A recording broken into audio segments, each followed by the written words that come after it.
நாங்க பாஜக RSS தத்துவங்கள் எந்த தத்துவத்தையும் ஒரு நாள் ஏத்துக்கிட்டது கிடையாது. 2004 நாங்க கூட்டணி விட்டு வெளில வரோம். உங்களுக்கு நல்லா நினைவு இருக்கலாம், அம்மையார் ஜெயலலிதா கடற்கரை பொதுக்கூட்டத்துல, சீரணி அரங்க பொதுக்கூட்டத்துல பிஜேபி கூட்டணியை முறிக்கும் பொழுது ஒரு ப்ராமிஸ் கொடுத்தாங்க, நான் இனி எந்த காலத்திலையும் பிஜேபி கூட கூட்டணி வைக்க மாட்டேன் அப்படின்னுட்டு. அந்த அம்மா வாழும் போதே அந்த ப்ராமிஸை பிரேக் பண்ணாங்க. அப்புறம் எடப்பாடி பழனிசாமி திரும்ப அந்த ப்ராமிஸை பிரேக் பண்ணாரு. கலைஞர் ஒரு ப்ராமிஸ் கொடுத்தாரு, இனி எந்த காலத்திலையும் பிஜேபி கூட கூட்டணி இல்லை அப்படின்னுட்டு. இன்னைக்கு 22 வருஷம் ஆயிடுச்சு. 22 வருஷத்துல ஒரு முறை கூட நாங்க பிஜேபி கூட கூட்டணி வச்சுக்கிட்டது கிடையாது, அதுக்கான அட்டம்ப்டே எடுத்தது கிடையாது. இன்னைக்கு தமிழ்நாட்டுல ஒரு பாலிசி இருக்குல்ல, ஒரு பொலிட்டிக்கல் சென்டிமெண்ட் இருக்குல்ல, பிஜேபி கூட சேருகிற கட்சியை சேர்த்து விரட்டி அடிக்கப்படும் பண்ணிட்டு, அந்த பிஜேபி எதிர்ப்பு அரசியல தமிழ்நாட்டுல கட்டமைச்சது திமுக. அப்ப எங்களுக்கு நீங்க பிஜேபி எதிர்ப்பு பத்தி கிளாஸ் எடுக்க வேண்டிய அவசியம் கிடையாது. இன்னொரு முக்கியமான விஷயம், நீங்க பட்ஜெட் அப்படின்னா நாங்க கட்டுரையே எழுதணும் sir. Poor copy of Dravidian பட்ஜெட்னு கட்டுரையே எழுதணும். அருண்ஜேட்லி போட்ட ஒரு பட்ஜெட்டை திராவிட இயக்கம் செயல்படுத்திய வெல்ஃபேர் ஸ்கீம்ஸ அவங்க இம்ப்ளிமெண்ட் பண்றாங்க அப்படிங்கிறப்போ அது அந்த ஸ்கீம்ஸ் பத்தின அப்ரிசியேஷன் தான். அதையும் ஒரு படி மேல போய் என்ன சொன்னா, poor copy of Dravidian model, நீங்க அப்படியே காப்பி அடிக்கல, தப்பா காப்பி அடிக்கிறீங்க அப்படின்னு சொன்னோம். அது என்ன ஆதரவு நிலைப்பாடுன்னு ஆயிடுமா?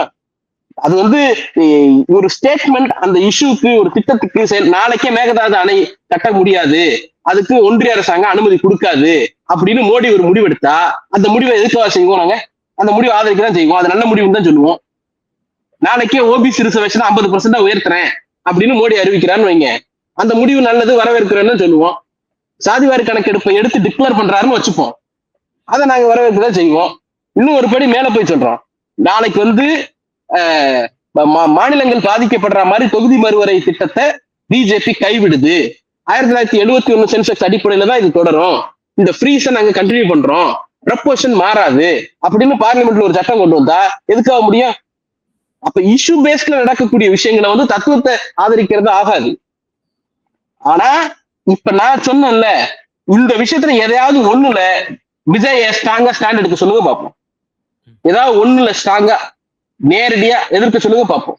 முடியாதுல்ல சார். ஒண்ணும் இல்ல சார், அவங்க பண்ண அரசியல் பூரா சும்மா அரசியல்.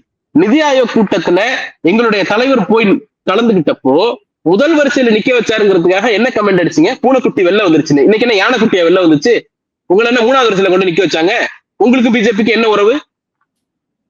ஏன் முதல் வரிசையில நிக்க வச்சாங்க? அது புரோட்டோகால்னு உங்களுக்கு இப்ப புரியுது இல்ல? அன்னைக்கு எதுக்கு அதுல மட்டமான அரசியல் பண்ணீங்க?